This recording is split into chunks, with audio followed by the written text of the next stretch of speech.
Bonsoir à tous, merci d'être fidèles au programme d'ITV. Bienvenue dans le 1945 à la une de l'actualité. Aminata Touré s'exprime pour la toute première fois face à la presse depuis sa déchéance. L'ex-première ministre dit ne jamais avoir démissionné de l'Alliance pour la République ni de la coalition Benno Bokk Yakaar. Mimi Touré dénonce une violation de la Constitution et du règlement intérieur de l'Assemblée nationale et compte contester cette déchéance. Et puis quelques minutes plus tôt, c'était au tour de l'ex-procureur de la République de faire face à la presse. Serigne Bassirou Gueye répondait au leader du PASTEF Ousmane Sonko qui l'accuse de faire partie du complot dont il serait victime dans l'affaire l'opposant à Adji Sarr. Il affirme n'avoir rien changé du procès verbal d'audition des parties qu'il a reçu. Et puis ce jeudi 26 janvier, le monde célèbre la douane au Sénégal. La journée internationale de la douane a été célébrée à Saint-Louis. La région a été choisie pour ses belles performances en termes de recettes douanières. 18 milliards de francs CFA réalisés. Voilà pour les titres. Tout de suite, le développement.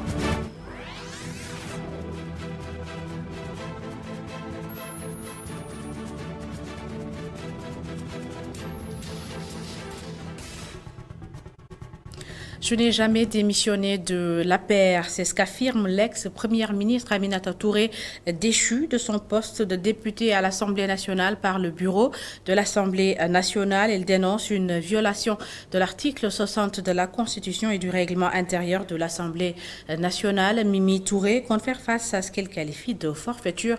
Nous l'écoutons au micro d'Aliou Sow. Pour votre juste information, je n'ai jamais écrit de lettre de démission ni annoncé de démission de l'APR ou de Benno Bokk Yakaar. Je n'ai même pas été entendu, ne serait-ce que par pur formalisme,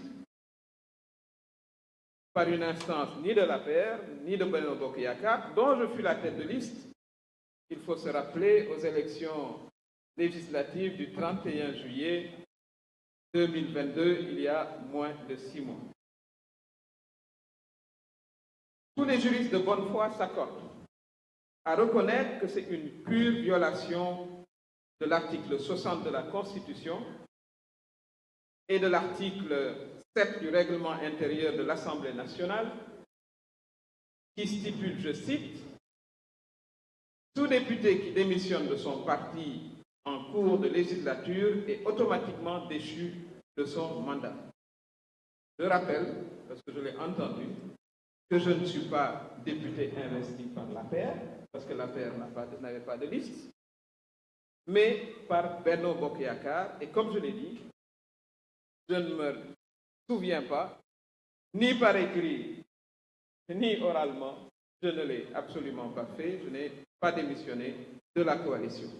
Pour ce qui me concerne, moi, je m'engage solennellement à me battre jusqu'à mon dernier souffle, et quoi qu'il m'en coûtera. Et juste avant cela, l'ancien procureur de la République, Serigne Bassirou Gueye, lui aussi avait fait face à la presse. Selon lui, aucune modification n'a été opérée sur le procès verbal. Serigne Bassirou Gueye estime que le rapport de synthèse brandi par le leader du PASTEF Ousmane Sonko l'inculpe plus que celui qui est dans le dossier. La réaction de Serigne Bassirou Gueye à suivre donc dans quelques instants.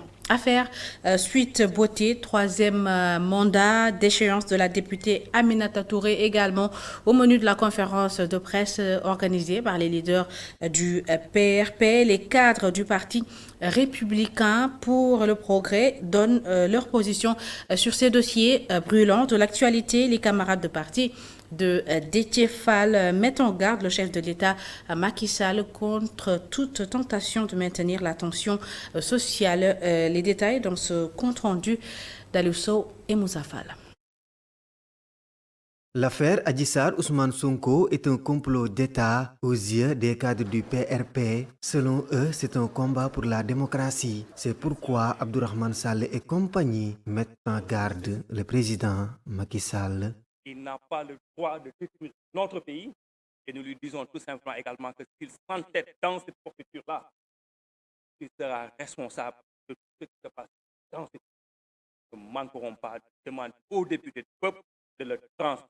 de le traduire devant les hautes juridictions pour haute trahison envers son peuple. La parlementaire Aminata Touré déchue de son poste de député. Les cadres du PRP parlent de forfaiture. Selon leur secrétaire national, c'est une atteinte à la démocratie. Le règlement de l'Assemblée nationale est très clair, dit que pour qu'on puisse te déchoir, il faut que tu démissionnes de son parti. On n'a nulle part Madame Mimi Touré démissionner de l'APR. Donc, forfaiture qui témoigne encore une fois que le président Macky Sall en a pur de la démocratie. Ces membres du Parti républicain pour le progrès n'ont pas hésité à dénoncer, selon leurs termes, la justice à deux vitesses. D'après eux, plusieurs dossiers de corruption accablent les proches du pouvoir, mais jusque-là, l'impunité règne. Le président Macky Sall, un de ses actes forts quand il avait pris le pouvoir, c'était la gouvernance sobre et vertueuse. Il a théorisé, des gens comme moi, naïvement, qui ont 11 ans après, quand on fait le bilan, on se rend compte que Macky Sall n'a jamais fait. Il a même avoué lui-même, ce sont ses mots, qu'il y a des dossiers sur lesquels il a mis le coude. Ce qui veut dire que naturellement, le dossier est devenu légal. L'élection présidentielle, c'est dans un an. Interpellés sur la question de savoir est-ce que leur leader sera candidat, les cadres du PRP expriment le souhait, mais c'est à Déthié Fall d'en décider, souligne-t-il. Les cadres du PRP exigent aussi des excuses publiques au président Macky Sall après l'audience qu'il a accordée à Marine Le Pen en visite à Dakar. Selon eux, la personnalité politique française encourage les discours haineux et racistes. Écoutons. On a voulu dénoncer le fait que le président de la République ait reçu Mme Marine Le Pen, qui est la présidente du Front National en France, qui est un parti dont l'idéologie est basée exclusivement sur le racisme, sur la xénophobie, sur la haine. On s'est posé la question comment est-ce que le président de la République du Sénégal peut nous unir à ce point, unir son pays et l'Afrique à ce point pour recevoir un tel personnage sous nos sols. Parce que cette dame-là ne devrait même pas être autorisée à venir au Sénégal, à plus forte raison à être reçue par le président de la République. Nos pensées, naturellement, sont allées à tous ces Sénégalais, à tous ces Africains qui vivent en France et qui subissent régulièrement des actes de racisme, des actes de xénophobie. Nos compatriotes-là, certainement, quand ils ont vu leur président recevoir un tel personnage, ont naturellement mal. Et on a demandé à ce que le président de la République présente ses excuses, aussi bien au peuple sénégalais et à toute l'Afrique. Et vous le savez sûrement, le sommet de Dakar sur la souveraineté alimentaire s'est ouvert hier au Centre international de conférence Abdou Diouf, et dans le cadre de la participation de leur pays à ce sommet, les premières dames du Burundi et de l'Irlande ont été reçues au Palais de la République par la première dame du Sénégal, Marième Faye Sall, occasion pour elle de faire la promotion des produits locaux. Aïssatou Kane. Les premières dames et épouses de diplomates ont visité l'exposition de produits locaux au Palais de la République, visite en marge du Forum sur la souveraineté alimentaire, l'occasion de vanter à la face du monde le consommé local. Il y a une présentation de la transformation des céréales de manière traditionnelle, mais en face aussi l'état actuel de la transformation des céréales. Et cette transformation-là repose sur une industrialisation, une labellisation des produits africains qui doivent concourir à cette autonomie-là. Mais nous avons compris que c'est par les céréales et une agriculture bien ancrée qu'on peut aller vers cette autonomie-là. L'opportunité pour montrer la modernisation de la transformation des produits céréaliers. Nous, les femmes d'aujourd'hui, on s'est levées pour nourrir le monde à travers nos éléments, à travers le mil, parce qu'on l'a modernisé. Nos ancêtres se levaient à l'aurore pour piler le mil et pour faire le repas. Mais maintenant, dans tous les estrades, dans tous les marchés, vous trouvez toutes sortes de choses, aliments, que mangeaient nos ancêtres. La production, la valorisation et la commercialisation des produits locaux ne peuvent se faire qu'avec les femmes et les jeunes. C'est la conviction du ministre conseiller à la présidence de la République. J'apprécie ce que la Première Dame est en train de faire, à présenter la créativité des Sénégalais. Et ce que j'ai le plus apprécié, et tout le monde est conscient du fait que sans les femmes qui seront bien formées, qui auront accès à la terre et qui auront accès au crédit, il n'y aura jamais une autosuffisance alimentaire. L'agriculture se fera avec les femmes et les jeunes aussi. De par ces échanges, Marième Faye Sall a montré à ses homologues premières dames que l'Afrique peut par la résilience assurer son autosuffisance alimentaire. L'autosuffisance alimentaire, on en parle également avec le Fonds souverain d'investissement stratégique, FONSIS, et l'Institut mondial de la croissance verte qui viennent de signer un partenariat objectif permettre, ou du moins faciliter l'accès à la finance climatique au Sénégal, mais aussi l'autosuffisance en riz. La cérémonie de signature a eu lieu ce matin et c'était en présence de Mame Seynabou Babou et Sidignan. Accroître l'investissement et l'accès à la finance climatique au Sénégal, c'est l'objectif du Fonds souverain d'investissement stratégique et de l'Institut mondial de la croissance verte. En fait, c'est une matérialisation d'une coopération qui a déjà commencé avec DGA. Et surtout, c'était aussi une occasion de pouvoir en fait définir ensemble des objectifs précis que nous devrons atteindre dans les mois et années qui viennent. Nous avons des projets à court terme et des projets à long terme qui tournent essentiellement autour du climat. Un partenariat d'une importance capitale, souligne le directeur général du FONSIS. Il estime que cela va faciliter l'exécution de leurs projets, comme celui de la scolarisation des stations de pompage d'eau dans la vallée du fleuve Sénégal. L'accréditation au point vert climat, la mise en place d'obligations vertes, et nous avons aussi des projets beaucoup plus précis comme la solarisation des pompes au niveau de la vallée du fleuve Sénégal. Nous avons la mise en place de ce projet autour de l'efficience énergétique et de fonds, un fonds d'investissement qui investirait autour de l'énergie renouvelable. Pour ce partenariat, l'Institut national de la croissance verte attend que le Sénégal ait une autosuffisance en riz. Accéder au fonds vert, le climat. Mais aussi, actuellement, nous sommes en phase pilote, à collaborer sur un projet dans la vallée du fleuve du Sénégal pour l'autosuffisance du riz. Et pour pouvoir l'atteindre, nous sommes en train de collaborer avec des producteurs des unions, entre FONSIS et aussi également la Banque agricole, pour atteindre des objectifs de l'autosuffisance du riz, mais en utilisant des engrais de qualité. Le Fonds souverain d'investissement stratégique et l'Institut mondial de la croissance verte s'engagent ainsi à soutenir l'État du Sénégal pour une transition vers une croissance verte, inclusive, forte et durable.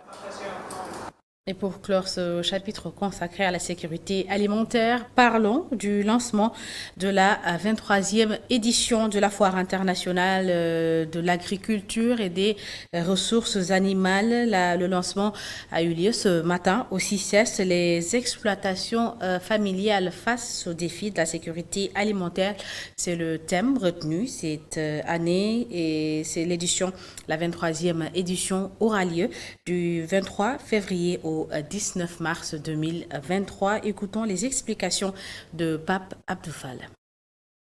Comme à l'accoutumée, chaque année, le comité d'organisation de la FIARA, par le biais du ministère des Affaires étrangères, saisit toutes les chambres consulaires, les ambassades, les consulats, par le biais du ministère des Affaires étrangères. Il y a une année, la FIARA a eu à signer un partenariat avec une structure basée dans ce pays. Maintenant, les informations ont été lancées. On a même eu le feedback du département des Affaires étrangères du Sénégal avec la liste des ambassades, des consulats qui ont été saisis. Donc, il figure le Brésil. Maintenant, reste aux acteurs de développement qui sont basés au Brésil de juger nécessaire de participer à la FIARA. Mais la FIARA, de son côté, a fait son devoir, c'est de les saisir, de les informer de la tenue de l'événement. Et je pense que peut-être, ce n'est pas d'une manière palpable au niveau, comment on peut l'appeler, au niveau général, mais je vois que depuis cette participation du Brésil, j'ai vu des entreprises brésiliennes qui sont actuellement installées au Sénégal dans le domaine de l'agriculture et de l'élevage. Et ça, pour être honnête, c'est par le biais de la FIARA. Je vous le disais tout à l'heure, Serigne Bassirou Gueye démonte les accusations d'Ousmane Sonko. Selon lui, aucune modification n'a été opérée sur le procès verbal. Serigne Bassirou Gueye estime d'ailleurs que le rapport de synthèse que brandit le leader du PASTEF l'inculpe plus que celui qui est dans le dossier. Je vous propose de l'écouter au micro d'Aliou Sow. Si on voulait l'arrêter, ça aurait été très simple, mais on ne l'a pas arrêté. C'est la preuve donc que ce qu'il dit est totalement faux. J'y ajoute que lui-même a confirmé mes thèses. Il a dit que j'ai mis la pression sur les gendarmes pour les presser de me communiquer rapidement le procès verbal. J'ai dit en droit, ça veut dire, moi si je dis aux enquêteurs clôturer le procès verbal, ça veut dire que je n'arrête pas Ousmane Sonko. S'il clôture et me l'envoie, ça veut dire que je ne suis plus libre dans l'arrestation. Je suis obligé de demander à l'Assemblée nationale de lever l'immunité parlementaire. Ce 26 janvier, première fois, je ne l'ai pas utilisé. Ou bien je prends le dossier, je le donne au juge d'instruction. C'est ce que j'ai fait. J'ai pris le PV, je l'ai donné au juge d'instruction en lui disant, moi j'ai fini mon travail. Le deuxième point qu'il a soulevé, il a dit que moi j'ai enlevé des éléments qui le chargeaient. L'élément que j'ai enlevé, c'est la réflexion du gendarme. Le gendarme qui a fini de faire son enquête a mis une réflexion. Parce que le gendarme a sorti 3 choses qu'il dit le disculper lui. Et ça, c'est Ousmane Sonko qui le dit, pas le gendarme. Mais le gendarme a sorti aussi 6 points en disant que ça aussi, c'est des contradictions. Je dis que si je veux faire ça, moi, je demande à l'enquêteur d'interrompre l'enquête et je lui demande de m'amener l'enquête. Je termine pour que je donne à une autre unité. Et en ce moment-là, je serai libre d'y mettre ce que je veux sans aucun témoin. Donc ça n'avait pas d'intérêt. J'ai fini sur ce point en vous disant, en droit, ce n'était pas possible. En fait, ça n'avait pas d'intérêt. Mais je dis qu'Ousmane Sonko lui-même semble me disculper parce qu'il a trouvé une fois très longue pour attaquer ces faits-là. Il dit qu'il y a un PV qui est nul. C'est lui qui a utilisé, l'instruction est nulle. C'est lui qui a utilisé la notion de nullité. Mais comme c'est nul, commençons par la chambre d'accusation. L'actualité ce 26 janvier, c'est aussi la célébration de la journée internationale de la douane au Sénégal. Cette année, la région de Saint-Louis a accueilli les festivités. La région a réalisé 18 milliards de francs CFA de recettes douanières, ce qui explique, selon les autorités, le choix porté sur elle pour la célébration de cette journée. Écoutons à ce propos les explications du ministre des Finances et du Budget. Le thème appelle les administrations des douanes à mettre en exergue l'apport du capital humain dans l'exécution des missions de la douane et dans notre économie. D'ailleurs, sur ce plan, des avancées majeures sont enregistrées par la Direction générale des douanes dans les domaines de l'encadrement et de la formation. Vous êtes revenu là-dessus. De la gestion des outils technologiques, de traitement des données pour le partage des connaissances et des expériences. En outre, des efforts considérables ont été consentis dans les domaines sociaux, culturels, sportifs et communicationnels pour favoriser le sentiment d'appartenance à la profession douanière. Manifestement, les multiples actions menées dans ces différents domaines contribuent à consolider et dynamiser les relations de confiance existant d'une part entre la Direction générale des douanes et les autres administrations et d'autre part entre les partenaires privés nationaux et internationaux et notre pays.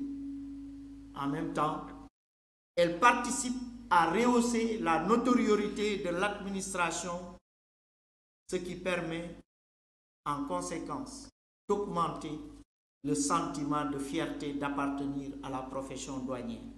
Et puis ce matin, l'Institut Pasteur de Dakar a reçu la visite du président de la Banque islamique de développement. L'objectif de cette visite était d'échanger avec les responsables sur les voies et moyens pour rendre accessibles les vaccins en Afrique. Et selon le directeur de l'Institut Pasteur, le vaccinopole de Diamniadio est un bon moyen d'y arriver. Amadou Alpha Assal nous explique tout au micro de Radijanda Diouf.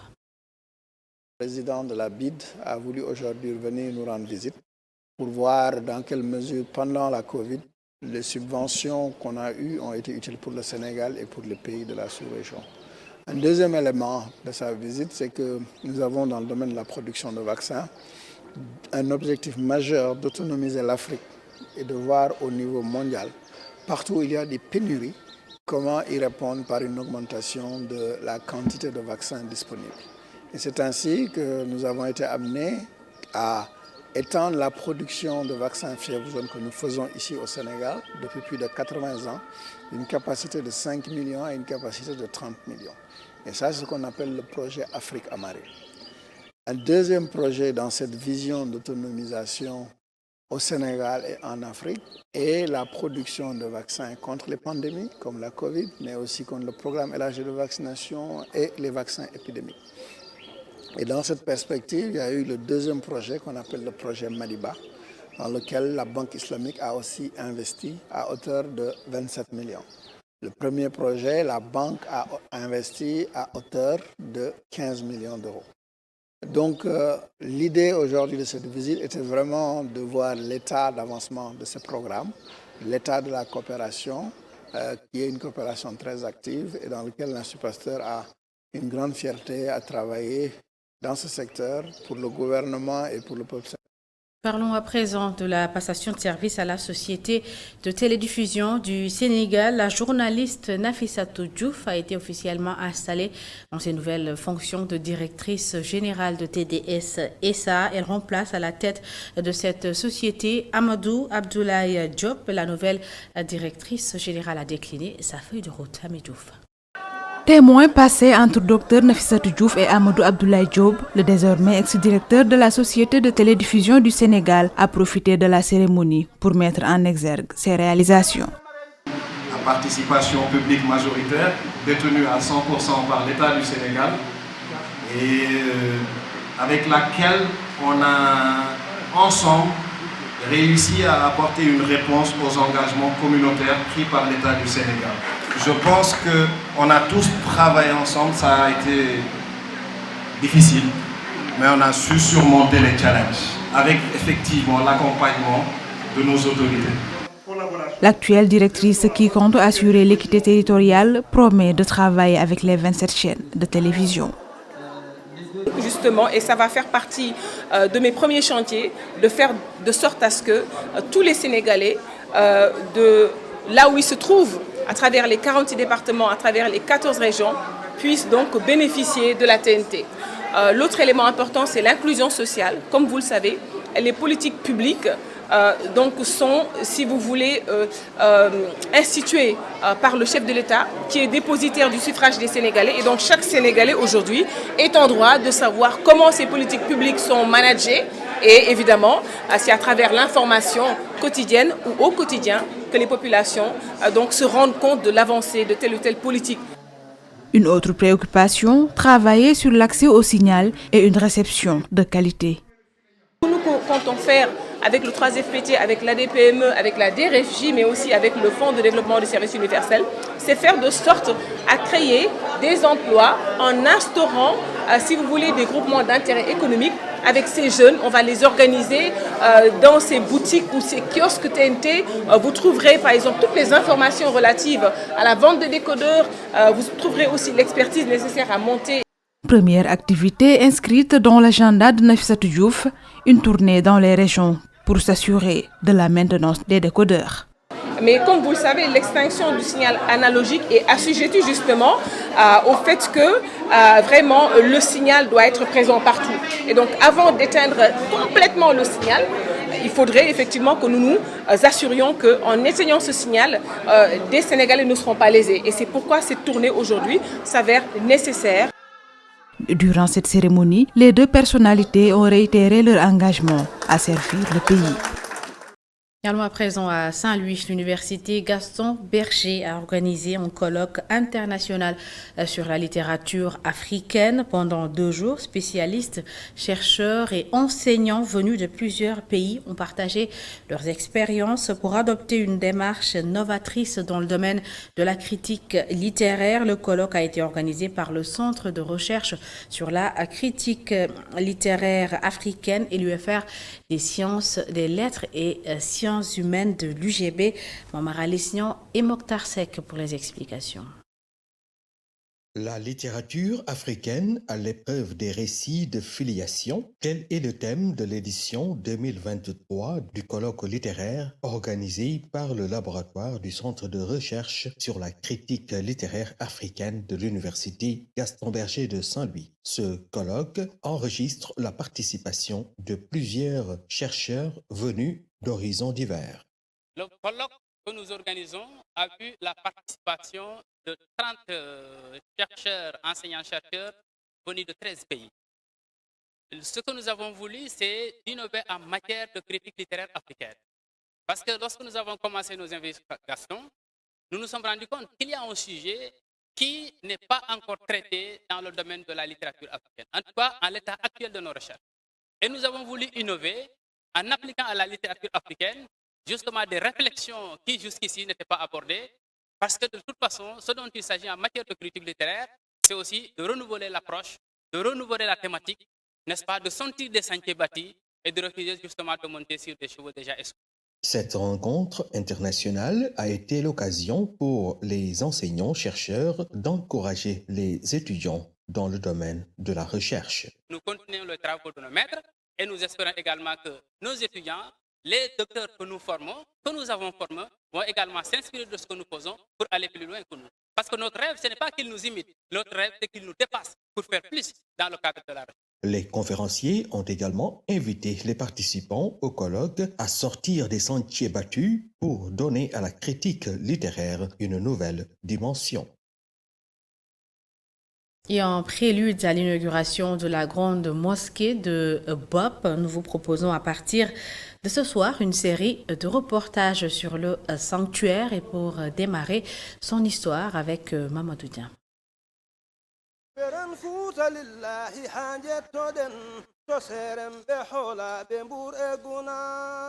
Un bijou architectural au cœur du quartier populaire de Bop, la grande mosquée Thierno Mamadou Seydou Ba.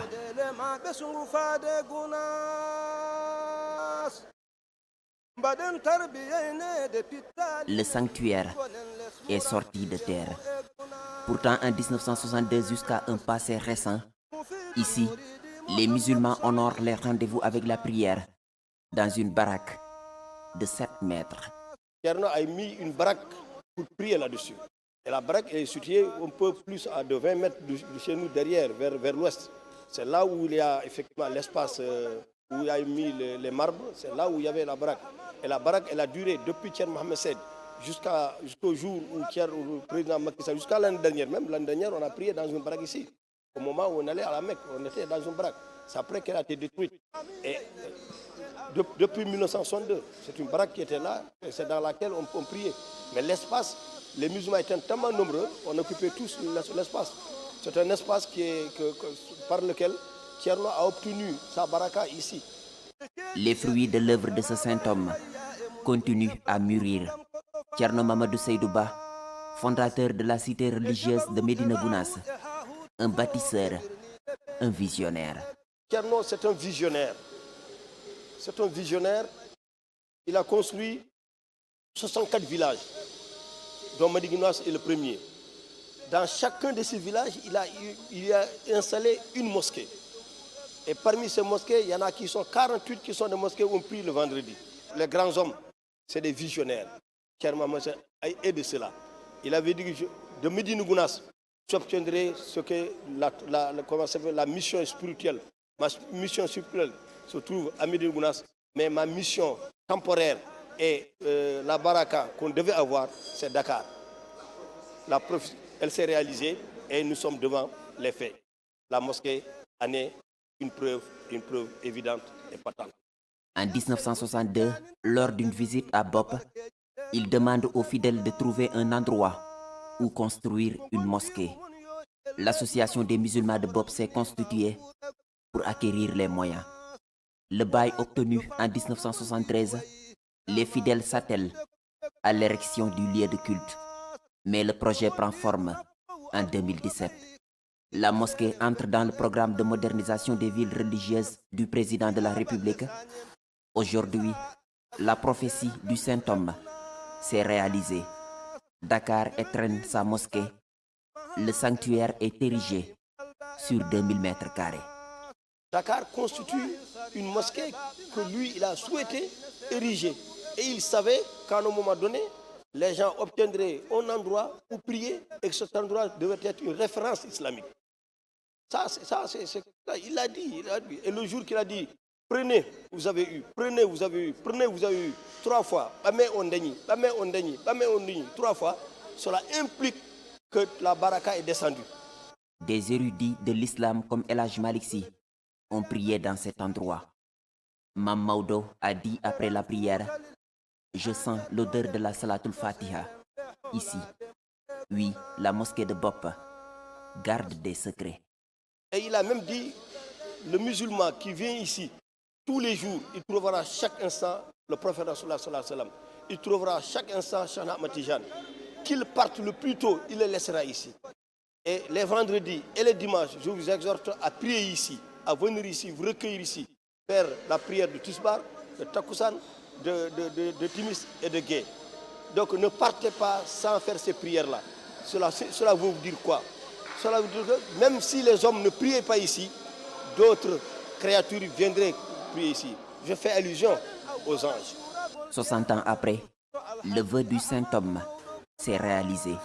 La grande mosquée Thierno Mamadou Seydou Ba de Bop sera inaugurée le 3 février. Mamadou Dian, merci. C'est la fin de cette édition. Merci à toutes et à tous de l'avoir suivi. Merci de votre fidélité. L'information continue sur emedia.sn. Bonne suite des programmes. Demain, vendredi, retrouvez Aminata Donka. Bonne suite des programmes.